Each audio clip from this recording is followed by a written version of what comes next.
Olá a todos, espero que todos vocês estejam bem. O assunto de hoje é sobre um filósofo que foi físico, chamado Thomas Kuhn. Thomas Kuhn é um filósofo que a gente costuma dizer, filósofo de um livro só.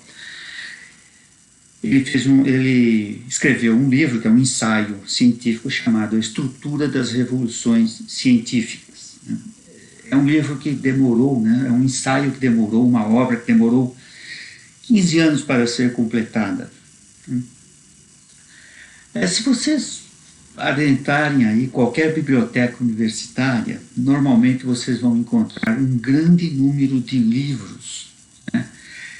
de exemplares dessa obra aí, da estrutura das revoluções científicas. Né? Pergunto, por que tantos livros na biblioteca? Porque é uma obra conhecida, importante, e todo o pessoal todas as pessoas que estudam filosofia, principalmente filosofia da tecnologia, vão ter contato com essa obra aí. Tá? Mas, para nos salvar aqui, ele é o autor de uma obra só. Então não são várias obras que a gente precisa estudar para conhecer um pouco mais o Thomas Kuhn. Thomas Kuhn foi um pioneiro na introdução da tecnologia socialmente construída. Né? Ele é um dos primeiros filósofos a tocar nesse assunto. Ele foi o predecessor da teoria Scott, né? Social Construct of Technology. Tá? Ele é considerado um precursor dessa teoria.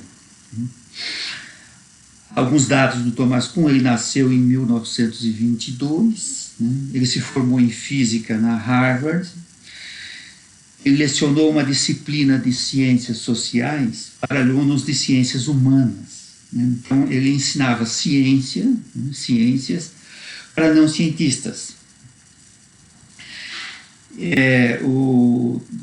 Em 56 ele foi lecionar na História da Ciência na Universidade da Califórnia, em Berkeley, o que lhe permitiu fazer uma profunda análise do ponto de vista da história da ciência.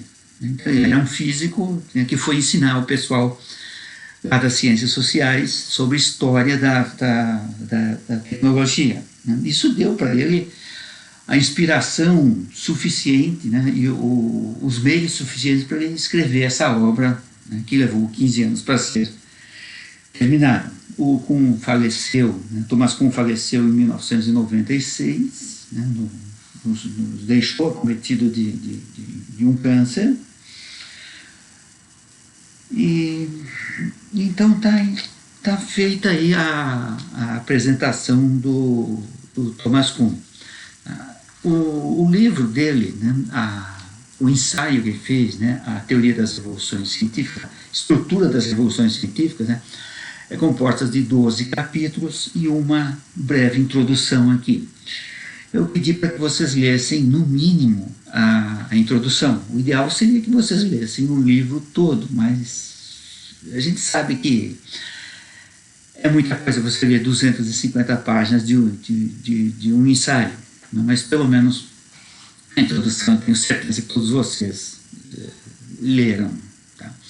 A introdução faz um breve resumo da obra dele. Ele faz a introdução, um resumo, depois ele vai pormenorizando, né, vai minucializando cada uma dos assuntos que ele fala no resumo.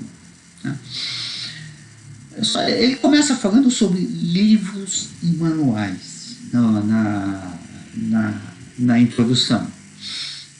Então, como eu disse para vocês já, né, vocês devem acompanhar a leitura que eu vou fazer no livro, na obra que foi disponibilizada pelo Moodle. Tá bem? Então, procurem lá na página 19, tá? Rodem aí, procurem a página 19. Na introdução, vocês vão ver um texto lá, né, que diz assim: contudo, o objetivo de tais livros, os livros são manuais com que cada geração usou para aprender o seu ofício. Né? Então, O objetivo de tais livros é inevitavelmente persuasivo e pedagógico. Este ensaio tenta mostrar que esses livros nos têm enganado em aspectos fundamentais. O que ele está dizendo com esses livros e manuais? São os livros das quais o físico aprende física, o matemático aprende matemática, o químico aprende química. São os manuais didáticos que vão fazer com que as pessoas, né, com que os cientistas aprendam o seu ofício. Né? Ele coloca que isso, que essa forma desses manuais, desses livros didáticos, eles enganam, né? Eles fazem você pensar algo diferente da ciência, fazem pensar com que a ciência é cumulativa.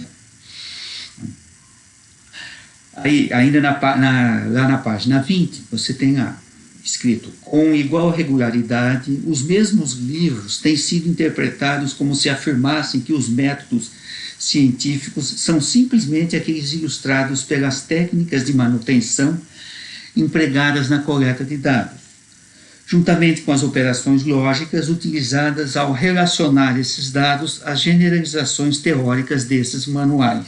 Né? Então, os livros são o que ditam a ciência, né, normal aqui. Viram o que é um ensaio? Né? Um ensaio tem 250... Esse ensaio tem 250 páginas. Né? Um ensaio você fala, repete, você reforça, você fala várias vezes sobre um tema, né, para que você filosoficamente consiga passar a sua ideia. Né? Então, na sequência da introdução, ele fala, né, o Thomas Kuhn fala sobre desenvolvimento por acumulação. Lá na página 20 ele coloca que nos últimos anos alguns historiadores estão encontrando mais e mais dificuldades para preencher as funções que lhes são prescritas pelo conceito de desenvolvimento por acumulação.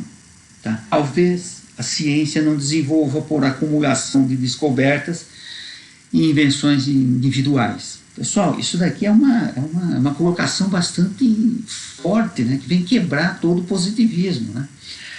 Você falar, afirmar que o desenvolvimento da ciência não se dá por acumulação. A gente imagina que com o passar do tempo a ciência vem evoluindo, né? Mas o Thomas Kuhn vai apostar, né? Ele vai colocar em xeque, né, o desenvolvimento por acumulação. E ele, ao longo do livro, ele fala várias vezes ele volta ao tema de que ciência para ele não é algo que seja desenvolvido por acumulação. Ele diz, ainda lá na página 21, então, ele coloca lá que teorias obsoletas não são, em princípio, as científicas, simplesmente porque foram descartadas. Contudo, essa escolha torna difícil conceber o desenvolvimento científico como um processo de acréscimo. Então, você tem uma teoria que ela foi descartada num determinado tempo. Veio outra teoria que substituiu essa antiga, essa anterior.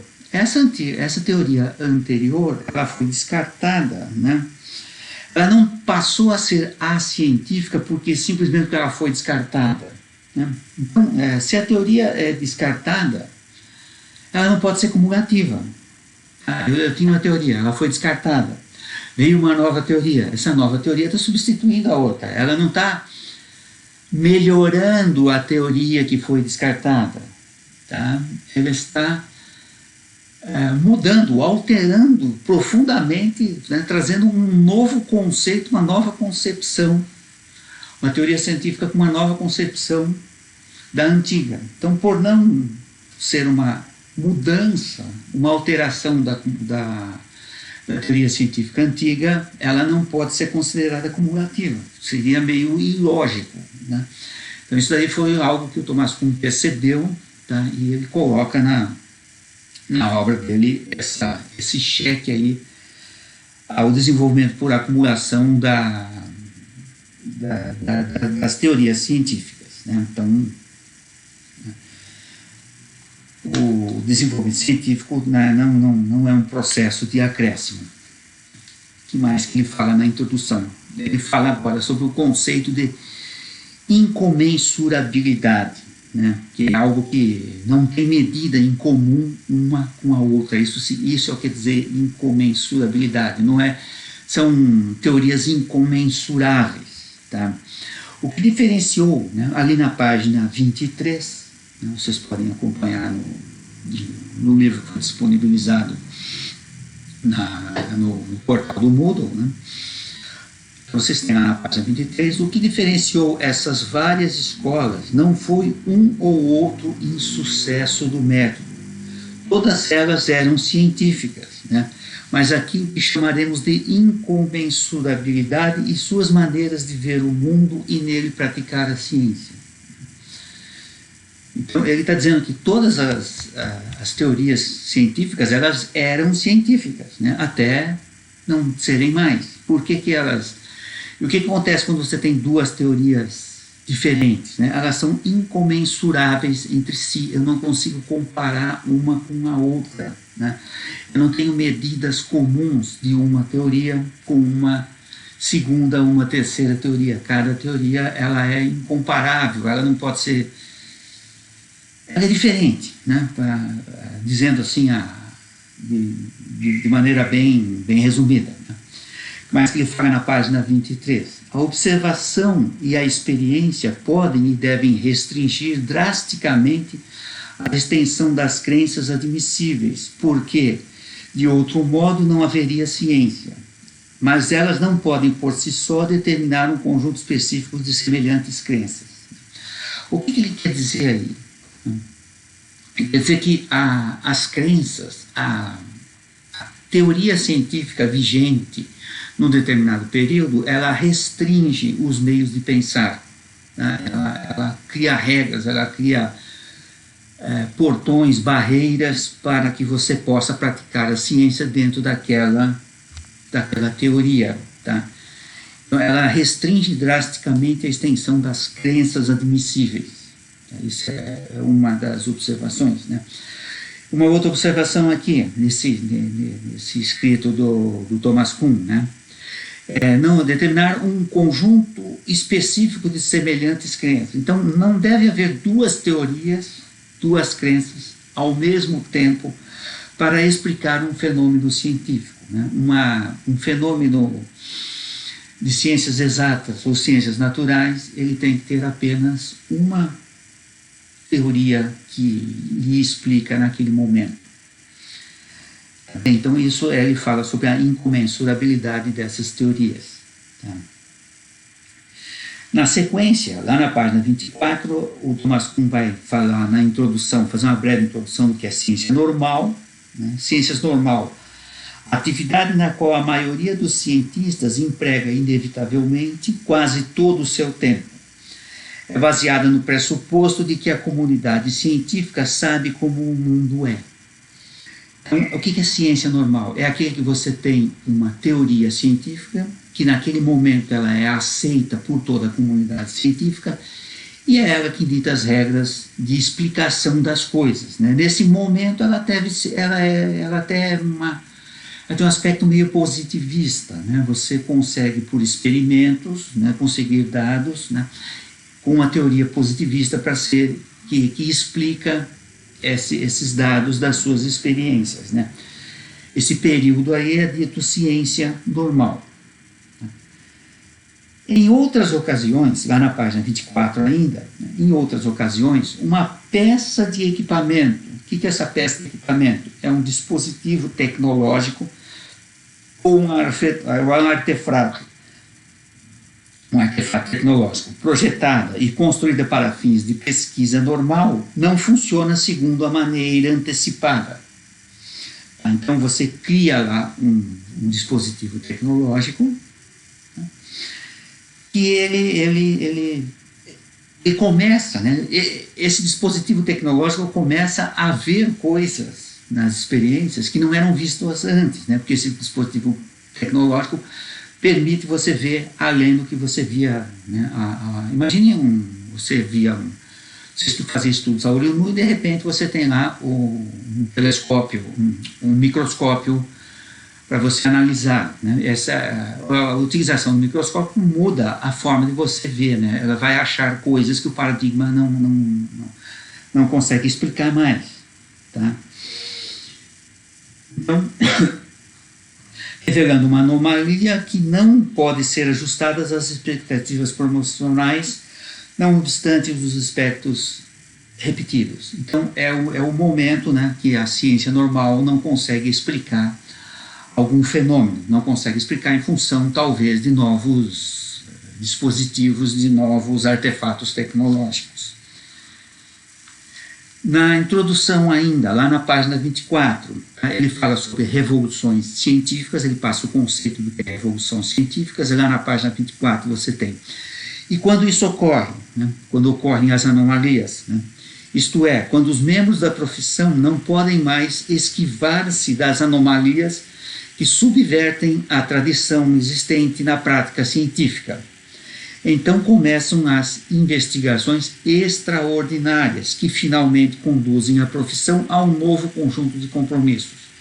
Então você tem na ciência normal uma teoria que explica a ciência, né? Com o passar do tempo essa teoria começa a vazar água, começa a gerar muitas anomalias, que são anomalias, coisas que aquela teoria não explica, e aí vai ter investigações extraordinárias que vão criar uma nova teoria científica para explicar aqueles fenômenos anômalos que a teoria antiga não explica mais. Aí você tem, né, uma revolução científica, você tem uma nova teoria surgindo, tá, que vai substituir, não complementar, simplesmente substituir a teoria antiga. Tá? Os episódios nas quais esta alteração de compromissos profissionais são denominadas neste ensaio de revolução científica. Né? Então é o que ele chama de a estrutura de das revoluções científicas. Foi, né, a revolução científica que deu um nome a este ensaio do Thomas Kuhn. Tá? Então, conseguindo acompanhar? Então, né, ainda na introdução, ele vai falar, né, sobre as revoluções científicas versus o desenvolvimento por acumulação. Para esses, ali na página 25 do ensaio do Thomas Kuhn, né, você tem lá ele escrevendo, né, que para esses homens, né, para esses cientistas, a nova teoria implica numa mudança de regras que governam a prática da ciência normal. Eu tinha uma teoria da luz, né, falava sobre fluxo eletromagnético, agora tem uma teoria nova que fala sobre lumens. Né? Então, você tem uma mudança das regras que explicam a teoria científica. Né? Por isso, a nova teoria repercute inevitavelmente sobre muitos dos trabalhos científicos já concluídos com sucessos. Vem uma nova teoria que vai questionar aqueles trabalhos que já foram feitos com sucessos, né? Foram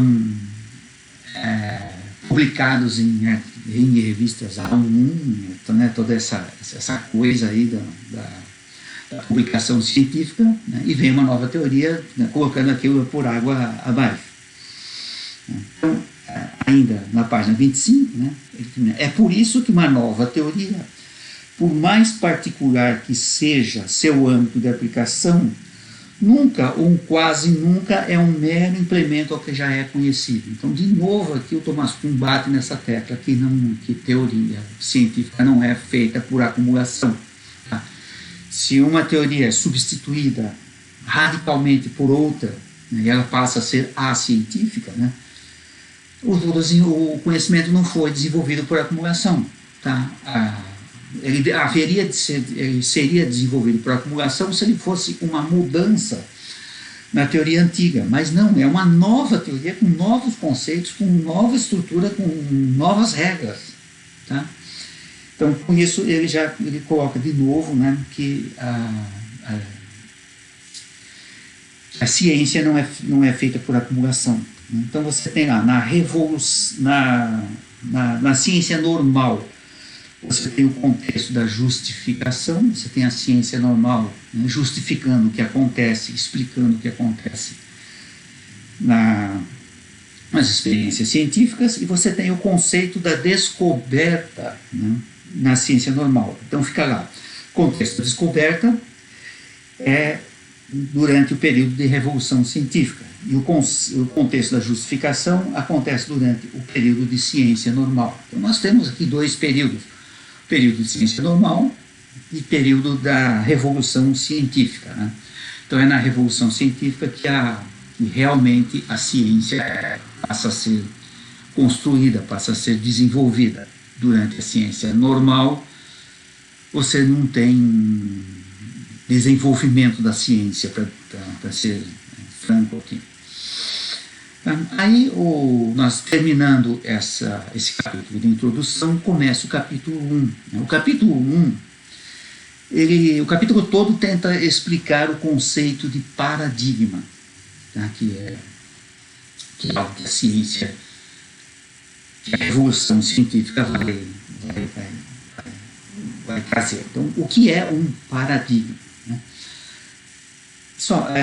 Na página 30, ele coloca lá uma visão, página 30, na página 29, né? Ele diz que a ciência normal significa a ciência firmemente baseada em uma ou mais realizações científicas passadas.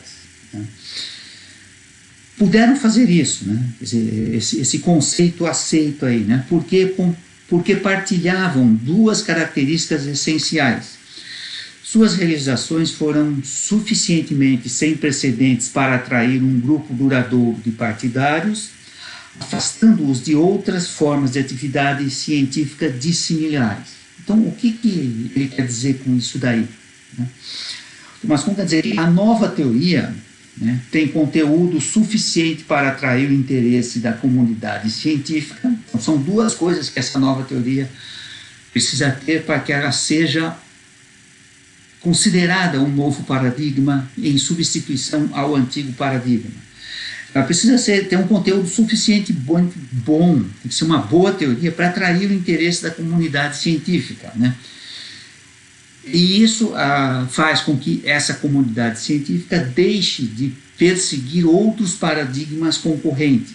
Tá bem? Você tem vários candidatos a paradigma, né? Então, para um paradigma vir a substituir um paradigma antigo, ele precisa dessas duas características, né? Ter ser uma teoria boa o suficiente para atrair a comunidade científica, né? E boa o suficiente para que essa comunidade científica deixe de ir atrás de outros paradigmas concorrentes para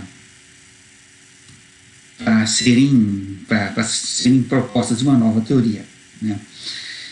Aí o Thomas Kuhn, ainda na página 30, diz que daqui por diante deverei referir-me às realizações que partilham essas duas características, né, como paradigmas, né, um termo estreitamente relacionado com ciência normal. Então, a ciência normal se relaciona com o paradigma vigente da época. Aí, deixa eu aproveitar e falar aqui, eu tenho visto aí em muitos textos Não, eu vou falar isso mais para frente, que é o paradigma nas ciências sociais. Perdão, eu falo sobre esse tema mais para frente. Vamos continuar aqui. Então, ele falando ainda na página 30, ele coloca lá que o estudo dos paradigmas, né, é o que prepara basicamente o estudante para ser membro da comunidade científica determinada na qual atuará mais tarde. Então, o estudo dos paradigmas, né, são os livros, os manuais, né, que vão fazer com que são os manuais que são usados como material didático nas escolas, né, são os manuais que vão criar ali os cientistas, né. Homens cuja pesquisa está baseada em paradigmas compartilhados estão comprometidos com as mesmas regras e padrões para a prática científica. Então, você tem o paradigma com as regras que regem todo o pensamento da comunidade científica durante um período de ciência normal. você tem lá, né, por exemplo, paradigma, você tem lá na pesquisa elétrica, pesquisa a história da luz. Né? Antes, né, a teoria da luz, né, dizia, né, explicava o raio de luz, a luz como um movimento ondulatório transversal. Quando eu fiz o cursinho em 1976, aprendi a teoria da luz como isso, né? Eu me lembro do professor explicando lá na lousa o que era, né? Que a luz era um movimento ondulatório transversal, né? Tinha ondas eletromagnéticas que se propagavam, né? Hoje, né, a teoria já é esse paradigma de que a luz era um movimento ondulatório de ondas, né, de um movimento transversal, ondulatório transversal de ondas, né? Hoje a luz é composta de fótons, tá? Então, né, você teve uma mudança de paradigma aí. Isso. Agora sim, vou falar sobre o Thomas Kuhn fala sobre paradigmas sociais. Então, em função dos paradigmas, né, para as ciências sociais, como que o Thomas Kuhn encara a visão do paradigma em ciências sociais? Tá? Ele diz o seguinte, lá na página 35, prestem bem atenção. Excluindo áreas como a matemática e a astronomia, nas quais os primeiros paradigmas estáveis datam da pré-história, em partes na biologia, por exemplo, o estudo da hereditariedade, os primeiros paradigmas universalmente aceitos são ainda mais recentes. Então, está dizendo aqui que fora a astronomia, né, que tem paradigmas, né, que datam a pré-história, né, os paradigmas são teorias recentes. Tá? Por quê? O paradigma precisa de um grande período de tempo para ser formado, para ele criar robustez. Tá? E aí o Thomas Kuhn coloca aqui, ainda na página 35, ele escreve que permanece em aberto a questão a respeito de que áreas das ciências sociais já adquiriram tais paradigmas.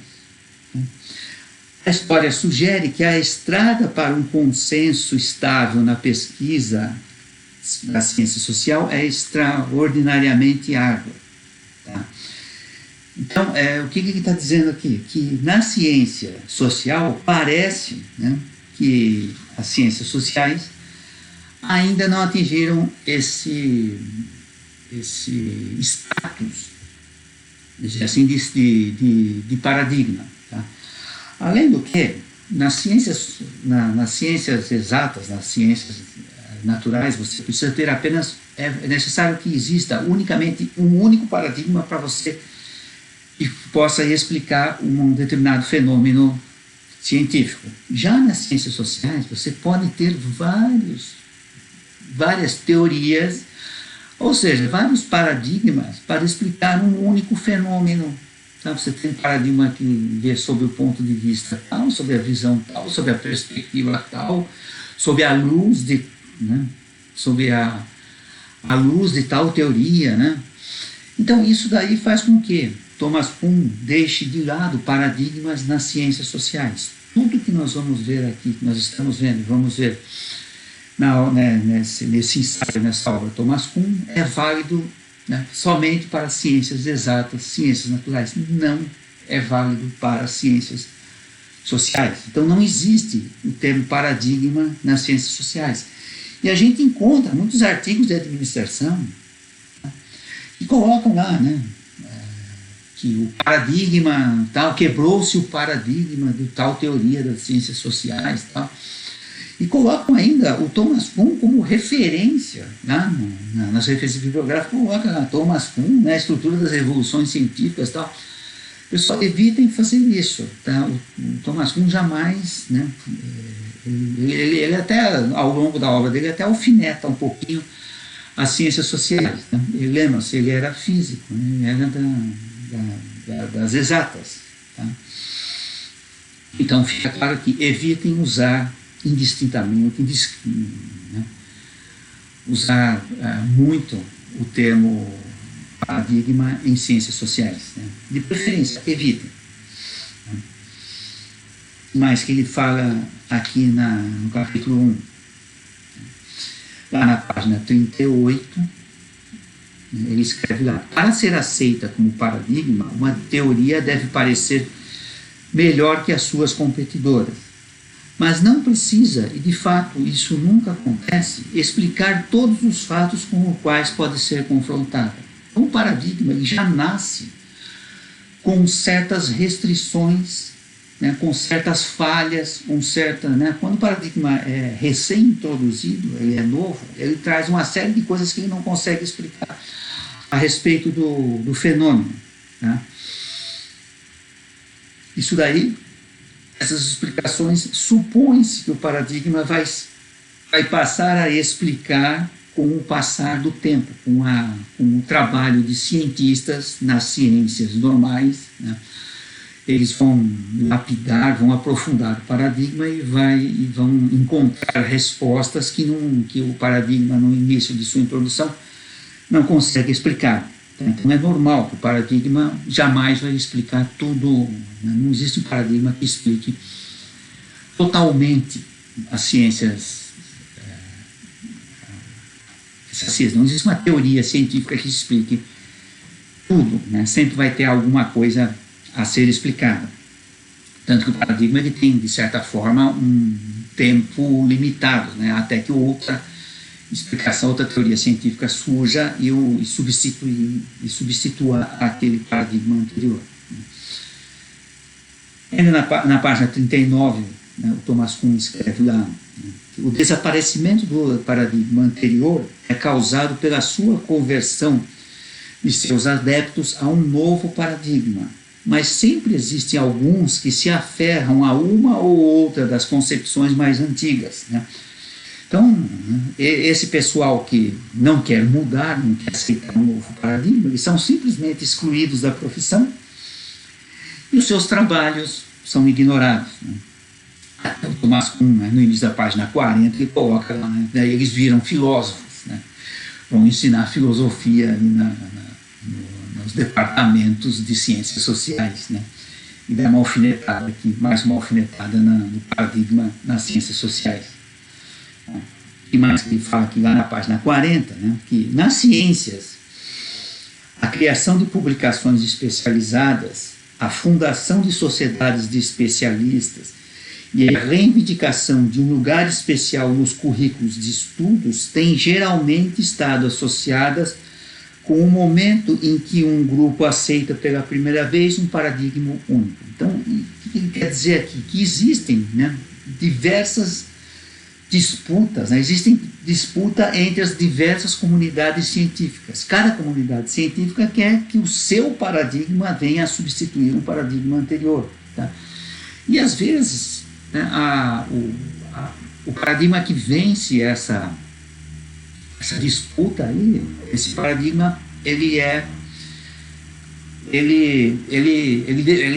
vence mais por questões políticas, às vezes, né, por manipulação, por articulação da sua comunidade científica, dos seus gatekeepers, né, do que na própria robustez, vamos chamar assim, da nova teoria científica.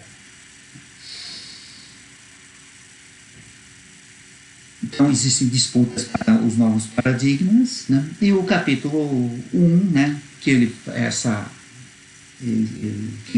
fala sobre paradigmas, termina por aí, lá na página 40. Aí ele vem com o capítulo 2, né, onde o capítulo todo procura explicar como a ciência normal acontece. Lembrando, ciência normal é aquela ciência que acontece durante a validação, durante a vigência de um determinado paradigma.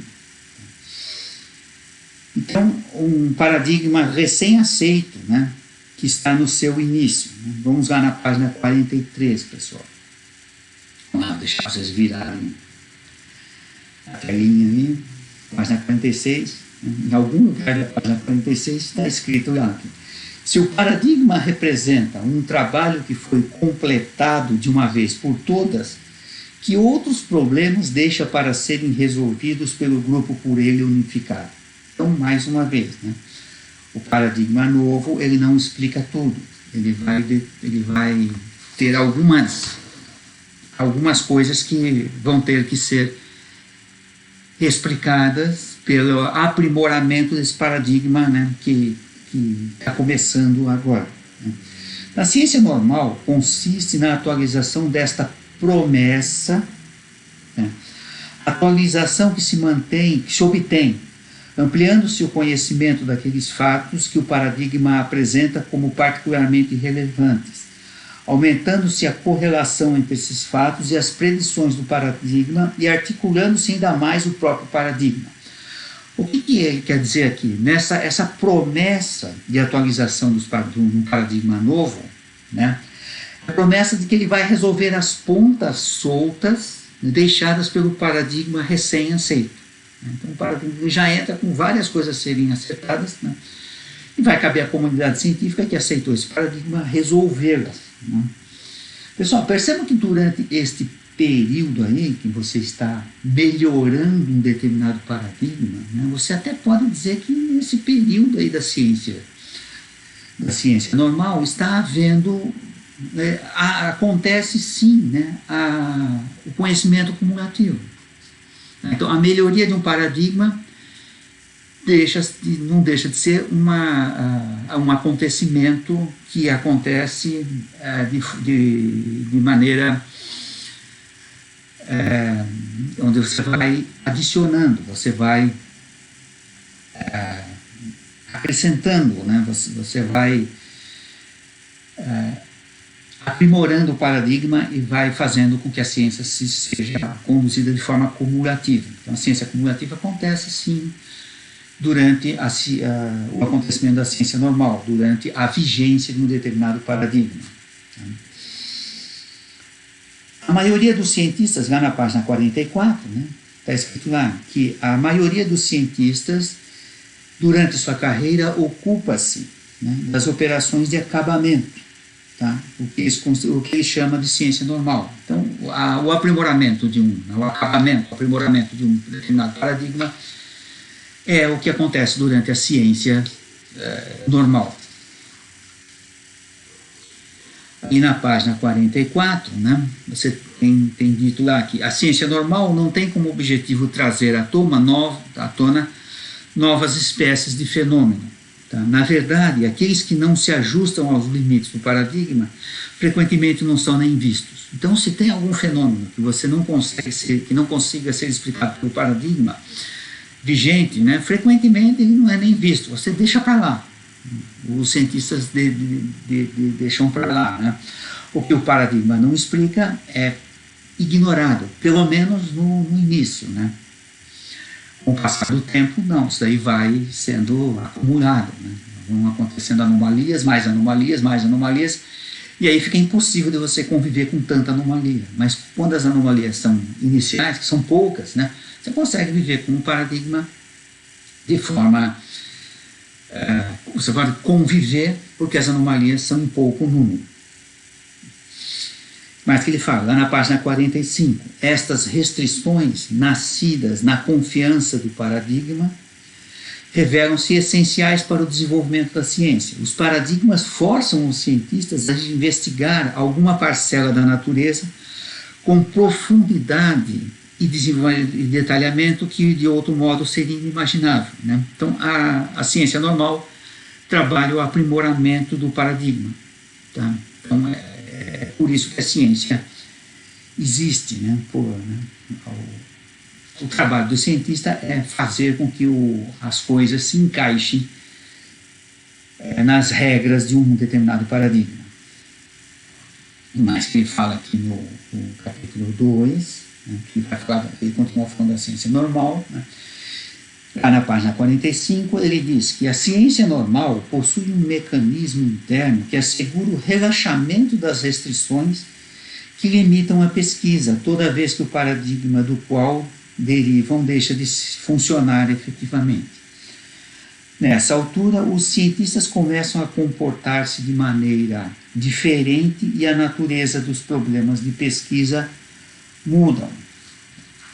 Então, o Thomas Kuhn coloca aqui que existem 3 focos da investigação científica nas ciências normais.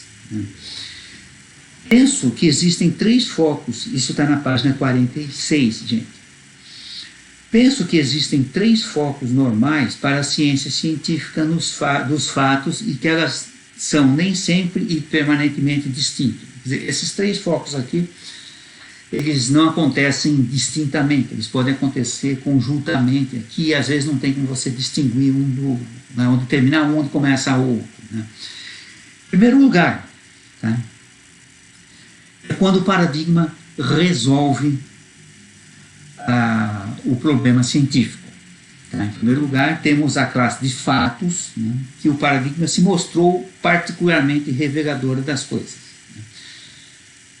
Em segundo lugar, né, uma segunda classe, um segundo foco da investigação científica. Né? O paradigma não resolve, mas você rotula ele, deixa de lado essa questão não resolvida pelo paradigma, acreditando que o paradigma vai resolver isso em determinado momento. A comunidade científica vai usando do paradigma, ela vai conseguir resolver isso, né, com vários cientistas trabalhando nesse sentido. E uma terceira classe é quando você aprimora o paradigma. Tá? Então você tem primeiro foco, o paradigma resolve.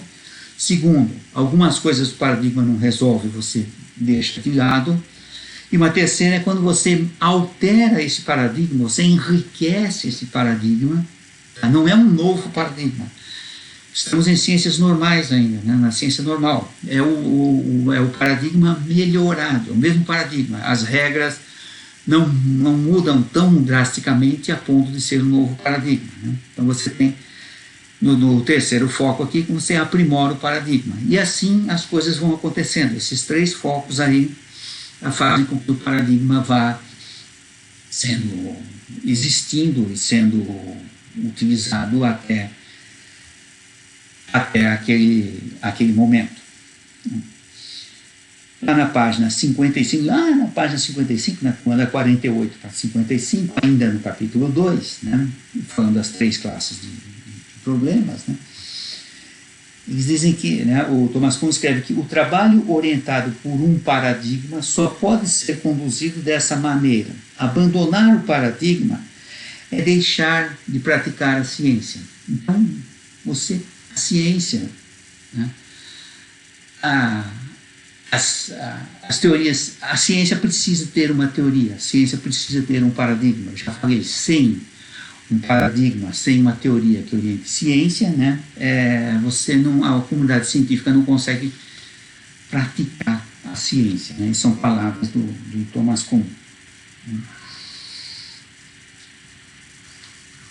Aí a gente vai para o capítulo 3, né, que é um capítulo que procura explicar a ciência normal como resolução de quebra-cabeças. Então ele ainda continua falando, tal qual no capítulo 2, ele continua falando sobre ciência normal, mas agora ele vai falar que a ciência normal é como uma resolução de quebra-cabeças. Né? Olha que analogia ele faz, né, o Thomas Kuhn faz com a ideia da resolução de quebra-cabeças, né, da prática da ciência normal. Então ele diz lá que na página 57 e 58, diz lá, talvez a característica mais impressionante dos problemas normais da pesquisa que acabamos de examinar seja seu reduzido interesse em produzir grandes novidades, seja no domínio dos conceitos, seja no domínio dos fenômenos. Em geral, o projeto cujo resultado não coincide com essa margem estreita de alternativas é considerado apenas uma pesquisa fracassada. Fracasso que não se reflete na natureza, mas sobre os cientistas, até que o projeto cujo objetivo é a articulação de um paradigma não visa produzir uma novidade inesperada. O que ele diz aqui nesse trecho que parece bastante confuso, né? E quando surge um problema que o paradigma não consegue explicar, tá? Esse fracasso, né, não é por conta da natureza que ele está acontecendo. Tá? É por conta do cientista que não está conseguindo aplicar corretamente as ferramentas do seu paradigma para explicar determinado problema. Então, em outras palavras, né, a culpa aí do paradigma não estar explicando o novo, não estar explicando um determinado fenômeno científico, é porque o cientista não está conseguindo, não está sendo hábil, não está sendo um bom resolvedor de quebra-cabeças, né, que ele consiga colocar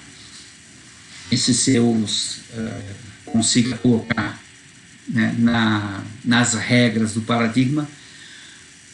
Eles não consigam fazer com que as regras do paradigma expliquem corretamente aquele fenômeno, tá bem? Então ele tenta ajustar, aprimorar o mesmo paradigma, né, aumentando o seu alcance e precisão. Lembre-se, ainda estamos em ciência normal, né? Ainda estamos batendo, né, cabeça com um determinado paradigma, né? Então o bom cientista é um bom resolvedor de quebra-cabeças. Tá?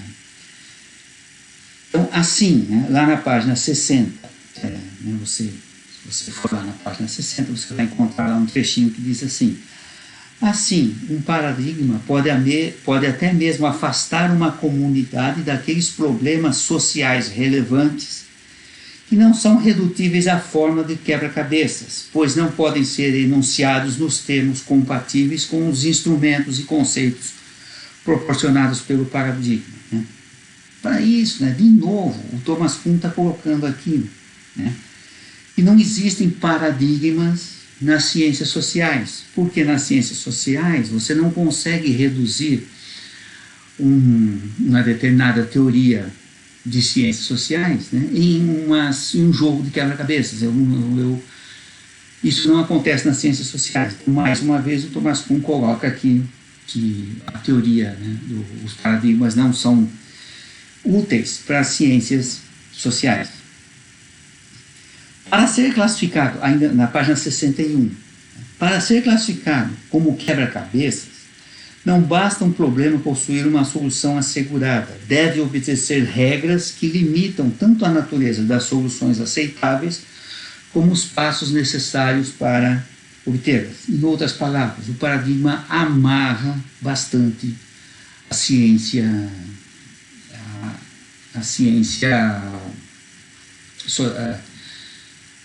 normal. Perdão, fugiu a palavra aqui.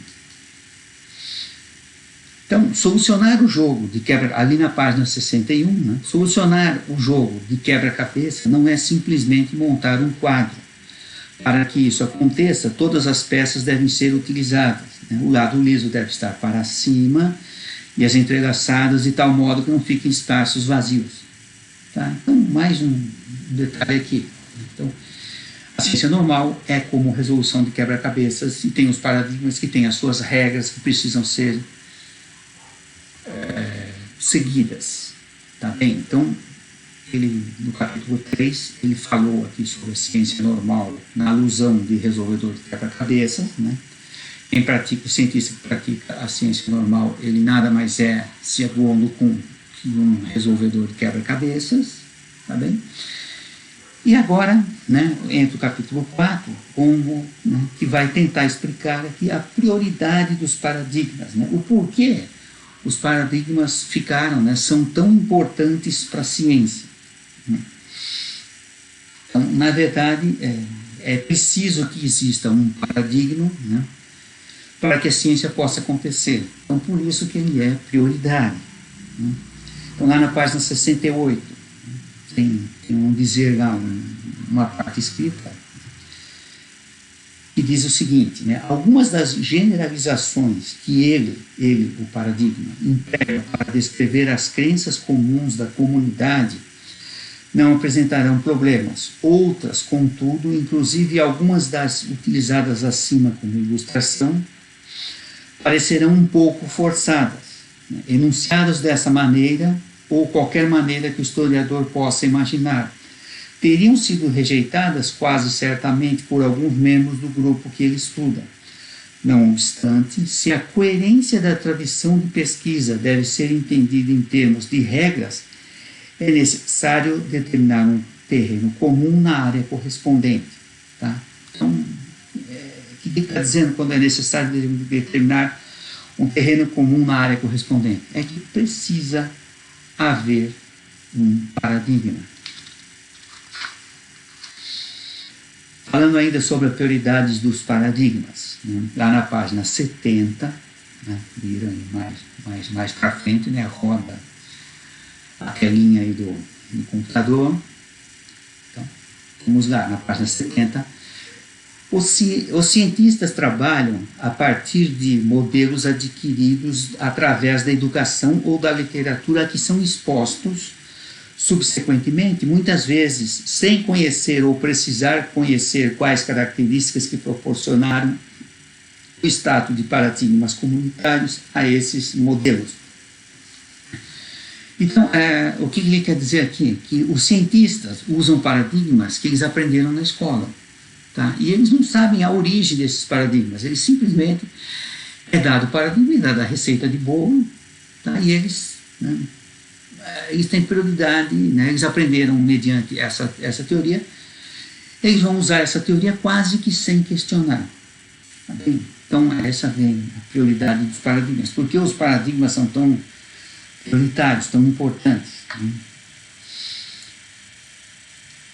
Aí na página 72, né, 2 páginas para frente do que a gente acabou de ler, né, ele diz lá que a ciência normal pode avançar sem regras somente enquanto a comunidade científica relevante aceitar, sem questionar, as soluções de problemas particularmente já obtidas.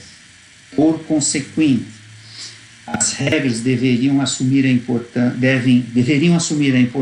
e a falta de interesse que as certas deveriam desvanecer-se sempre que os paradigmas ou modelos pareçam inseguros.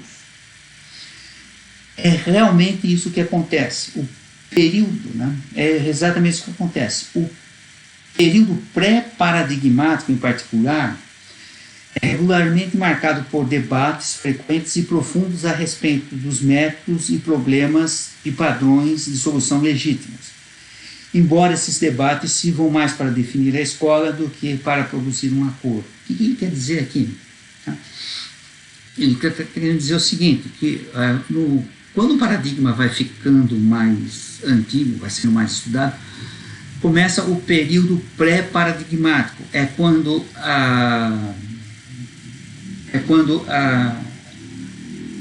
as falhas, né? Quando as anomalias são tantas, né, que o pessoal começa já a querer, né, percebe-se que não existe mais, né, que o paradigma está vazando água, né? E aí começam debates entre a comunidade científica na busca de um novo paradigma, né? E coloca aqui, embora esses debates, né, no período pré-paradigmático sirvam mais para definir escolas do que para produzir um acordo. O que quer dizer com isso? Que os candidatos a serem um novo paradigma passam por uma disputa mais política do que científica, né? Começam a definir as escolas que vão, né, a comunidade científica disputando entre si, né, quem vai ser quem vai ter a honra de fazer parte dos novos livros didáticos sobre uma determinada teoria científica. Então, o parágrafo 4 fala sobre a prioridade dos paradigmas, né, que é a prioridade porque se não houver um paradigma não existe, não tem como haver ciência. Vamos lá, o capítulo 5 fala sobre a anomalia e a emergência de novas descobertas científicas, né? Então, lá na página 77, está dizendo, né, está escrito lá, que a ciência normal, atividade que consiste em solucionar quebras-cabeças, é um empreendimento altamente cumulativo, extremamente bem sucedido no que toca ao seu objetivo, a ampliação contínua do alcance e da precisão do conhecimento científico, A ciência normal não se propõe a descobrir novidades no terreno dos fatos ou da teoria. Quando é bem sucedida, não as encontra. Então, quando você quando o paradigma está funcionando, está resolvendo os está sendo um quebra-cabeças bom de resolver, né? A ciência, ela nesse período, né, como eu já disse anteriormente, ela é altamente cumulativa. Tá? Mas ela não, por ser cumulativa, ela não traz nenhuma grande novidade para a ciência. Tá? Então, quando o paradigma é bem sucedido, né, a ciência não encontra novidades. Tá? Ele fala lá na página 78, né, que a descoberta começa com a consciência da anomalia. Enquanto a anomalia não é percebida, né, a ciência não avança, ela fica patinando ali na ciência normal. Isto é, com o reconhecimento de que, de alguma maneira, a natureza violou as expectativas paradigmáticas que governam a ciência normal. Segue-se, então, uma exploração mais ou menos ampla da área onde ocorreu a anomalia. Esse trabalho somente se encerra quando a teoria do paradigma for ajustada.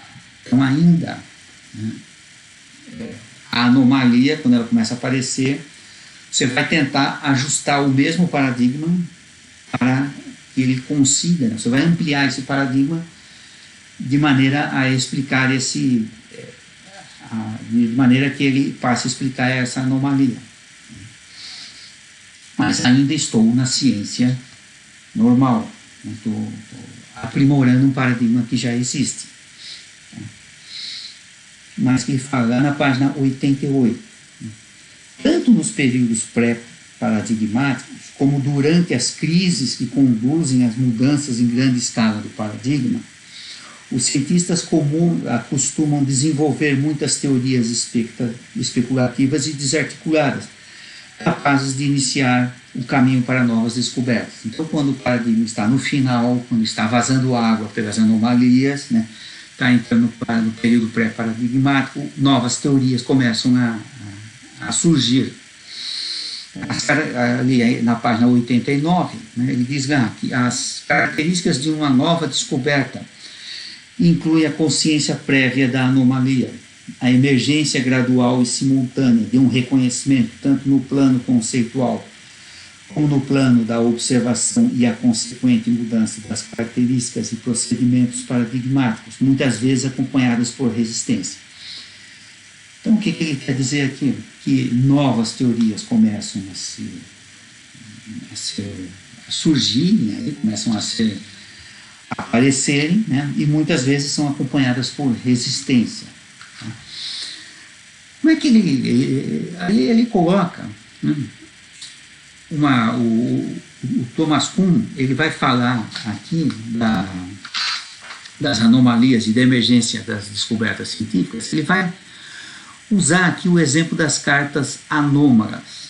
O que é a carta anômala? É uma carta, no exemplo aqui ele usa o 4 de copas, aquele coraçãozinho, só que o coraçãozinho, copas, né, deveria ser vermelho, mas ele pinta de preto, né, ele faz o coraçãozinho preto.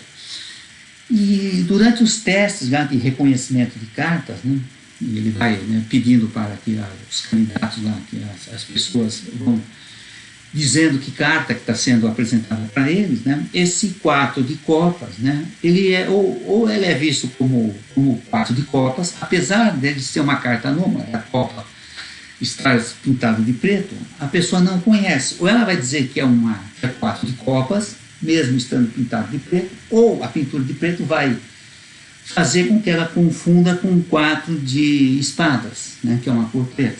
Então, essa anomalia, né, ela não é percebida pelo pessoal, né, durante o teste. A pessoa fala que é 4 de copas ou 4 de espadas, né, sem perceber que é uma carta anômala, uma carta que não existe, a princípio não existe no jogo de baralho. Né? Então, para que ele usa isso daqui? Né? Ele usa, né, para dizer que a anomalia, né, durante a vigência de um paradigma não é muitas vezes percebida pelo cientista. Né? Então, ele diz lá a esse respeito, na página 91, né? Na ciência, assim como na experiência com as cartas do baralho, que eu comentei aqui das cartas anômalas, a novidade somente emerge com dificuldade que se manifesta através de uma resistência contra um pano de fundo fornecido pelas expectativas. Inicialmente experimentamos somente o que é habitual e previsto, mesmo em circunstâncias nas quais mais tarde se observará uma anomalia. Tá? Em outras palavras, os cientistas estão cegos a anomalias, porque o próprio paradigma faz com que isso, né, provoca com que isso aconteça. Né?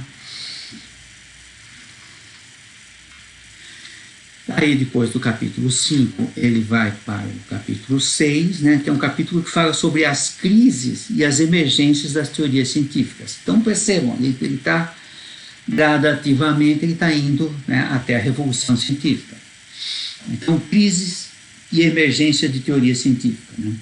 Então, lá na página 95, ele coloca lá que, contudo, as descobertas não são as únicas fontes dessas mudanças construtivas, destrutivas de paradigmas. Né? As descobertas não são as únicas coisas que vão causar a mudança do paradigma. Né? Penso que a respeito da evidência histórica, né, é totalmente inequívoca. A astronomia ptolomaica estava numa situação escandalosa antes dos trabalhos de Copérnico. Essa insegurança é gerada pelo fracasso constante dos quebra-cabeças da ciência normal em produzir os resultados esperados. O fracasso das regras existentes é o prelúdio para a busca de novas regras. Então começam aqui as crises do paradigma. Ele fala ali na página 103, tá, que o fracasso de um novo tipo de problema é muitas vezes decepcionante, mas nunca surpreendente. Em geral, nem os problemas, nem os quebra-cabeças cedem ao primeiro ataque. Então, para que um paradigma caia, ele demora, né? Ele não é o primeiro ataque que ele vai ceder, que você vai conseguir destruir. Né? Então, ele diz aqui também nessa regra que, mesmo com um paradigma vigente, começam novas teorias, né, que tentam antecipar essas crises que vão, né, que vão mudar um determinado paradigma. Bem, no capítulo 7, no 7º capítulo, ele fala a resposta a essa crise. Você tem uma crise, o paradigma está vazando água, já não explica mais, ele já está extremamente, escandalosamente, né, remendado, aí vai vir uma resposta a essa crise. Né? Uma teoria científica, lá na página 107, uma teoria científica, após ter atingido seu status de paradigma, somente é considerada inválida quando existe uma alternativa disponível para substituí-la. Então, mais uma vez, né, você só vai mudar o paradigma quando já tem outro para substituí-lo. Por que isso? Porque a ciência, não pode haver ciência se não houver um paradigma. Decidir rejeitar um paradigma é sempre decidir simultaneamente aceitar outro. E o juízo que conduz a essa decisão envolve a comparação de ambos os paradigmas com a natureza, bem como com a sua comparação mútua. Então, você vai comparar o novo paradigma com o antigo, e se for melhor, se ele explicar melhor coisas que o antigo não explicava, ele passa a fazer parte do novo paradigma. Tá? O que mais que ele diz ali na página 110? Ele coloca aqui, rejeitar um paradigma sem simultaneamente substituí-lo ao outro é rejeitar a própria ciência. Isso é o que eu já falei. Né? Este ato se reflete não no paradigma, mas no homem. Inevitavelmente ele será visto por seus colegas como o carpinteiro que culpa suas ferramentas pelo seu fracasso. O fracasso em alcançar uma solução desacredita somente o cientista e não a teoria. Quem culpa suas ferramentas é o mau carpinteiro. Então, para você rejeitar um paradigma não é tão fácil, porque a comunidade científica que adepta de paradigma vai dizer, né, que o problema não está no paradigma em si, está no cientista, né? E o cientista que culpa o paradigma, já que o paradigma é uma ferramenta, né? É o mesmo que o carpinteiro culpando as suas ferramentas, tá? Por um trabalho mal feito, né? pelo fracasso de um determinado projeto do paradigma. E diz aqui que as crises, né, podem terminar de 3 maneiras. Né? Então, como é que as crises terminam?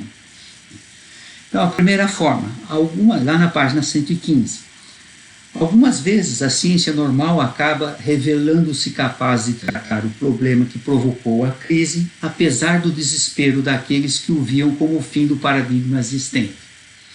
Então, a primeira situação é você consegue dar uma mexida no teu paradigma vigente e consegue explicar o que estava provocando a crise. Em outras abordagens, né, também na página 115, o problema resiste até mesmo a novas abordagens aparentemente radicais. Neste caso, os cientistas podem concluir que nenhuma solução para o problema poderá surgir no estado atual da área de estudo. Nessa situação, né, o problema recebe um rótulo e é colocado de lado para que possa ser resolvido por uma futura geração que disponha de dispositivos mais bem elaborados. Né? Quando você rotula, deixa o problema de lado, né? Joga ele para debaixo do tapete, né? Até que o estado da arte permita com que você tente resolver esse problema. Essa segunda, né, crise, né, a segunda forma de você terminar a crise. A primeira é você deixar que o paradigma resolva, a segunda é você jogar ele embaixo do tapete e deixar para resolver no futuro. Né? E a terceira, né, ou finalmente, que é o caso que mais nos interessa, uma crise pode terminar com a emergência de um novo candidato ao paradigma e a sua subsequente batalha por sua aceitação. Né? Aqui a resposta à crise é quando você vai ter um novo paradigma. Aí você vai ter uma batalha para conseguir um novo paradigma que substitua o atualmente aceito. A transição de um paradigma em crise para um novo, do qual pode surgir uma nova tradição de ciência normal, está longe de ser um processo cumulativo obtido através de uma articulação do velho paradigma. Tá? Então, mais uma vez, o novo paradigma é uma reconstrução da área de estudos. Ele não é uma melhoria do paradigma antigo, ele não é cumulativo. Né? Mais uma vez, né, Tom afirma que a ciência não é cumulativa. O novo paradigma você muda toda a estrutura do paradigma. Então ele deixa de ser cumulativo para ser uma revolução.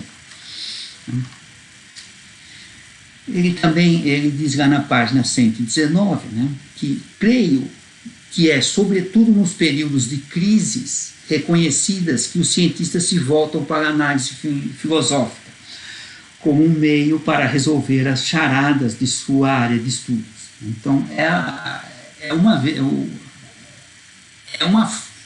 quando o Thomas Kuhn apela para a filosofia como uma forma criativa de resolver os problemas, né?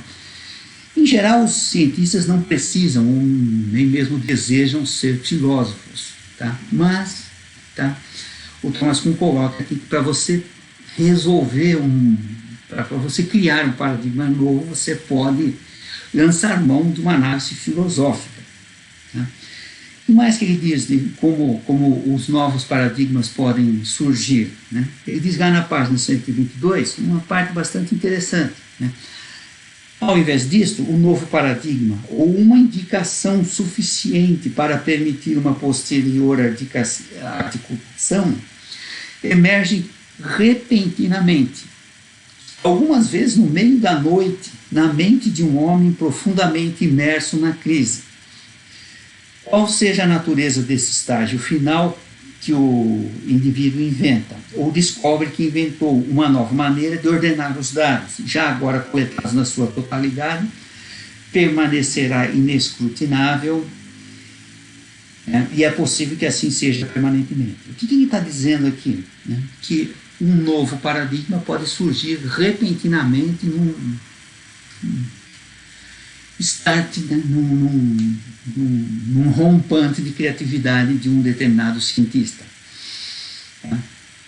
E ele fala também, quase sempre, homens que fazem essas invenções de novos paradigmas fundamentais, né, são muito jovens ou estão há pouco tempo na área de estudo cujo paradigma modificar. Ele diz que a criatividade é que ele joga na mão dos cientistas jovens. Tá? Essa generalização aqui do papel da juventude nas pesquisas, né, ela é tão comum que chega a ser quase que um clichê. Quer dizer que tem que ser novo, tem que ser jovem para você ter criatividade suficiente para criar um novo paradigma.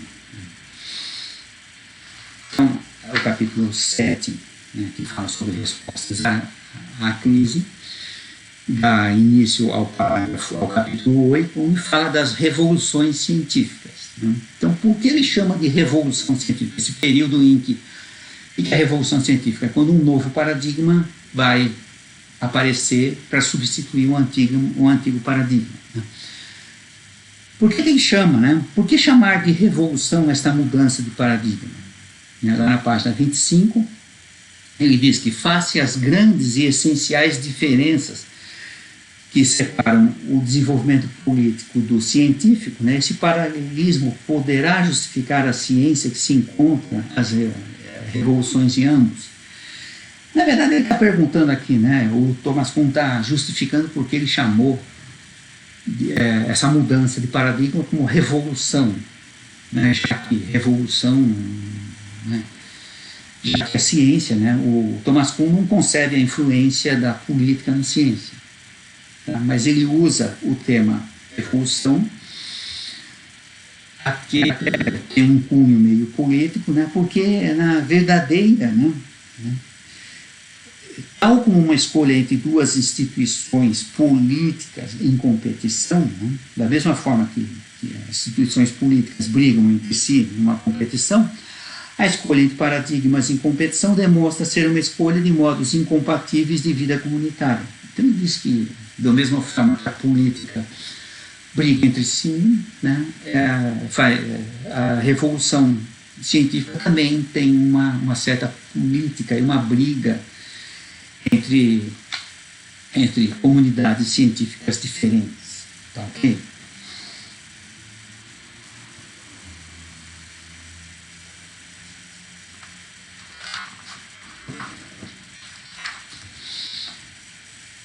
Ainda no capítulo 8, né, o Thomas Kuhn, lá na página 130, coloca, né, que a aquisição cumulativa de novidades não antecipadas demonstra ser uma exceção quase inexistente à regra do desenvolvimento científico.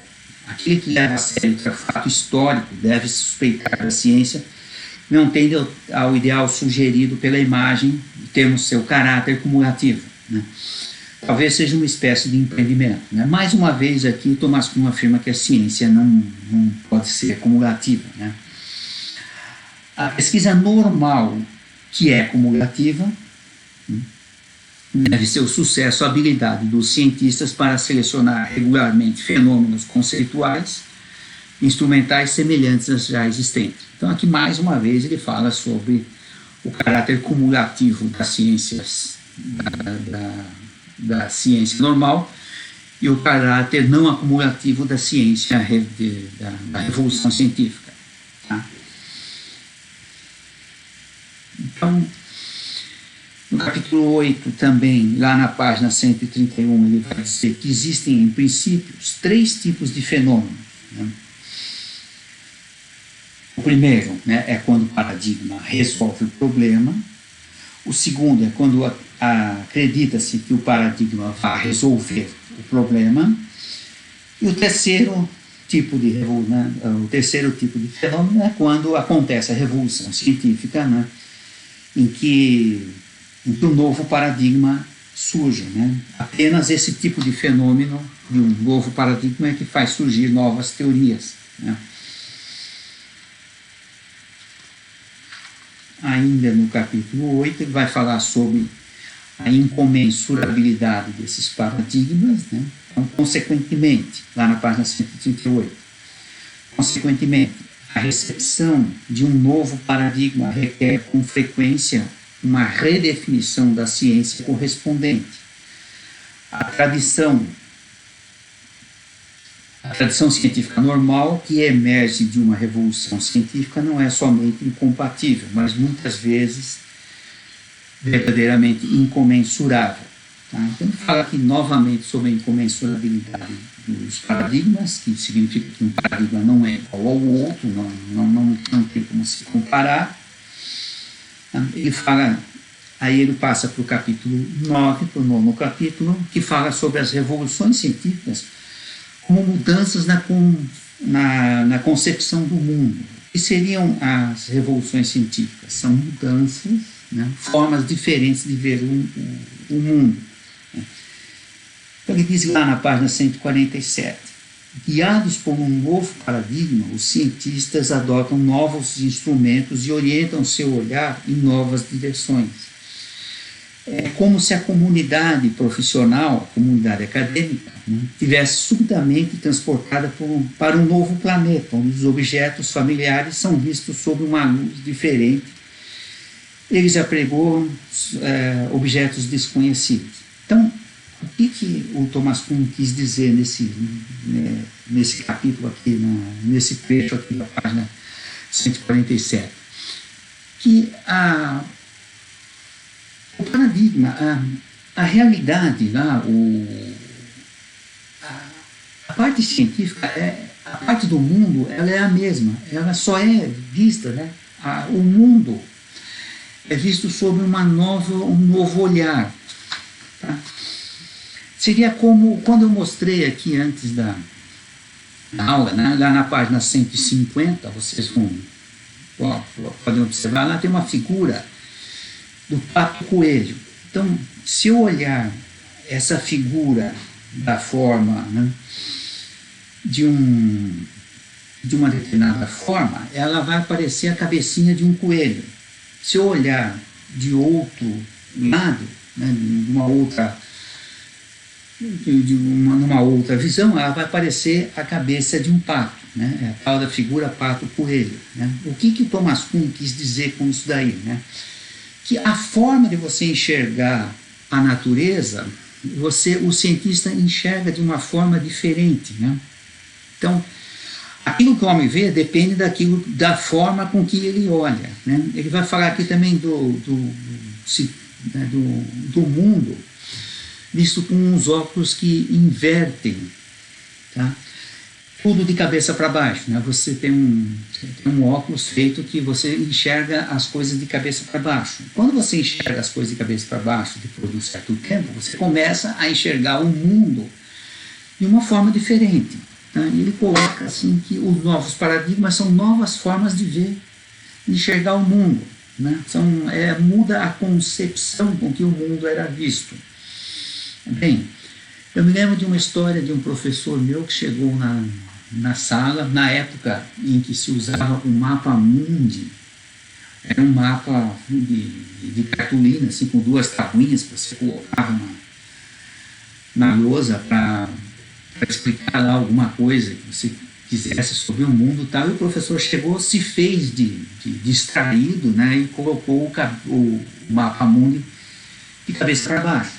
Então ele fez que não estava olhando, deu um jeito de colocar de cabeça para baixo, pendurar no prego lá, de cabeça para baixo.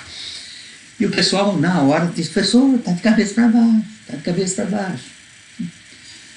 Ora, o que o professor respondeu na época? Ele disse que quem disse, né?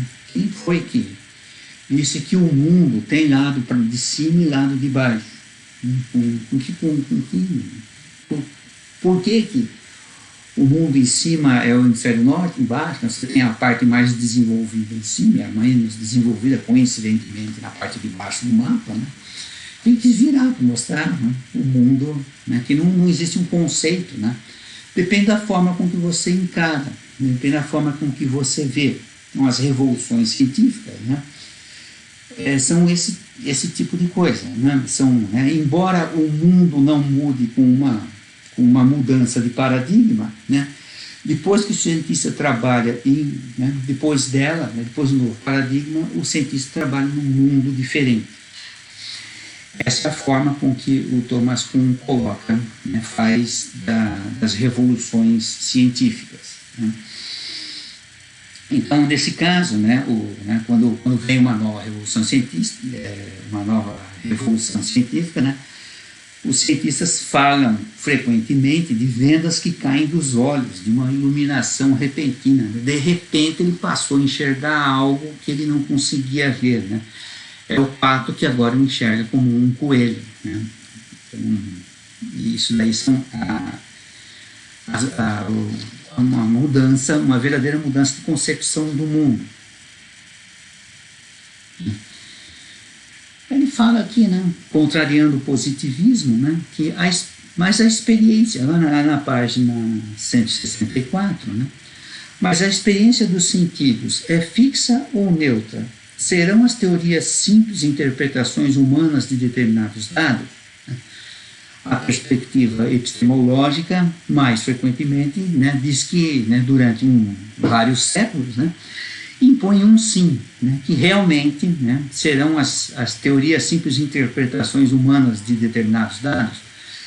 Segundo Thomas Kuhn, sim, né, é isso mesmo, né, isso contraria o positivismo.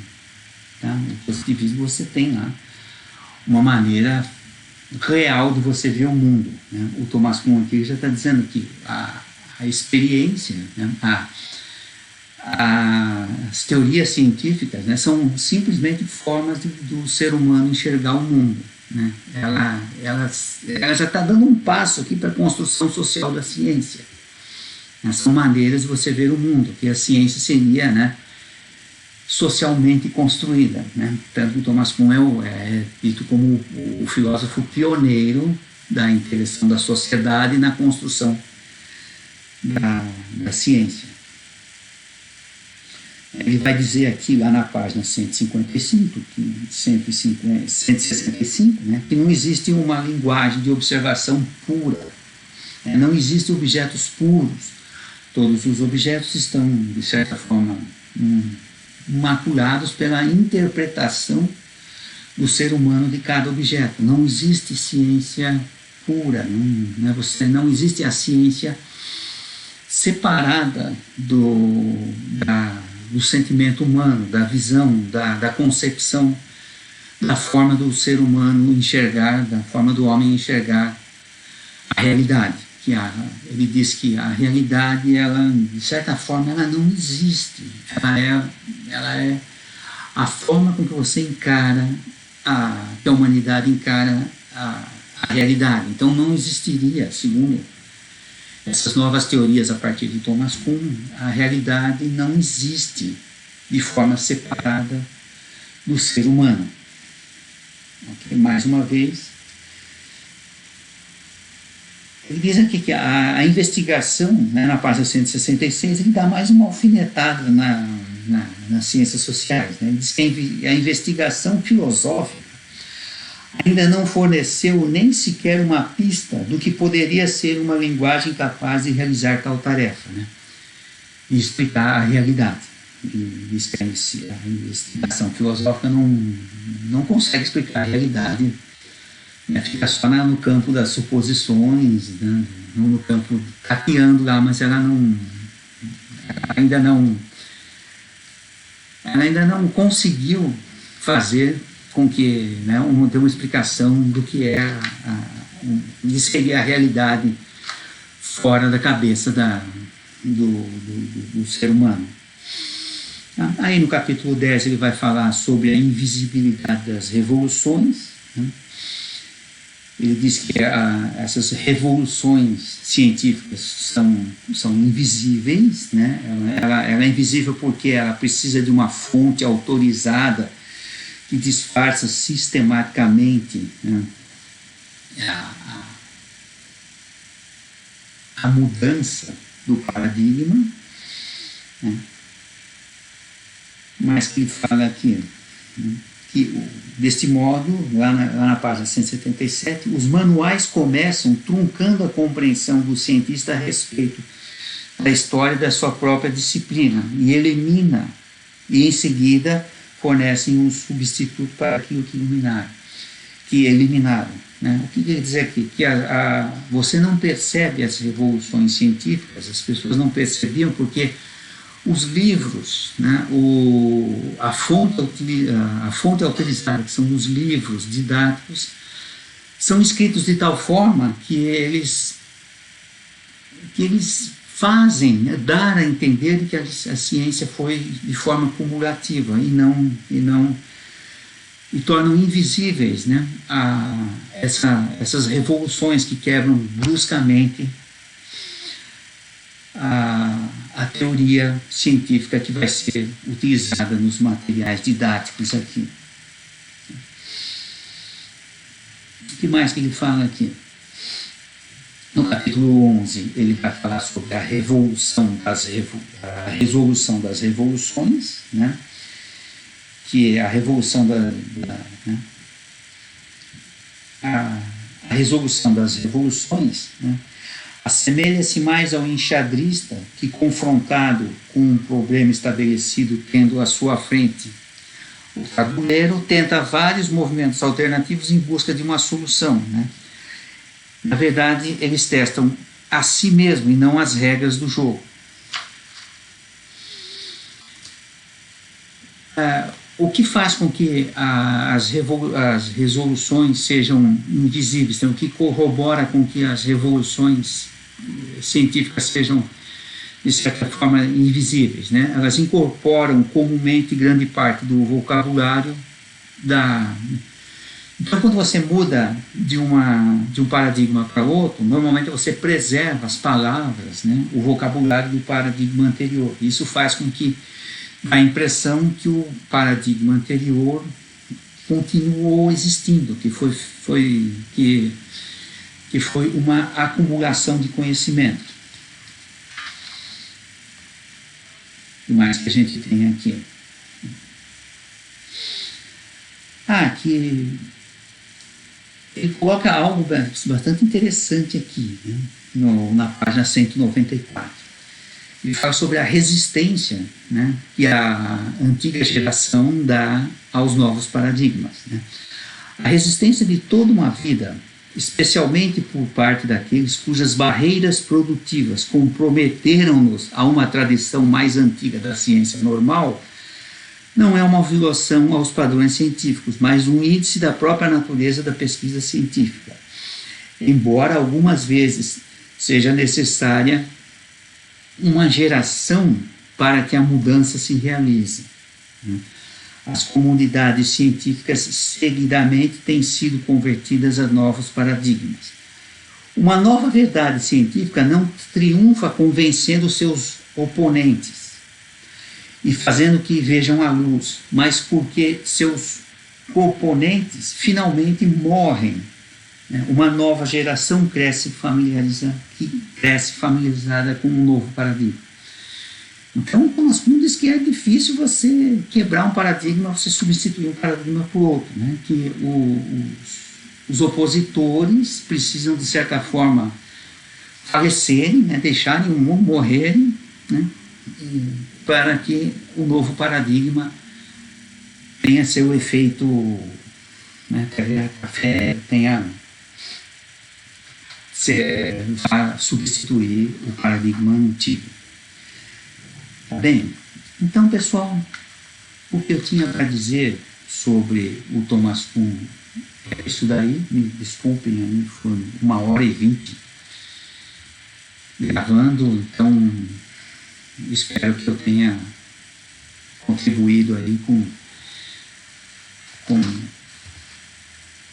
a obra do Thomas Kuhn, e que vocês, né, que doravante passe a ser um filósofo conhecido de todos vocês. Muito obrigado.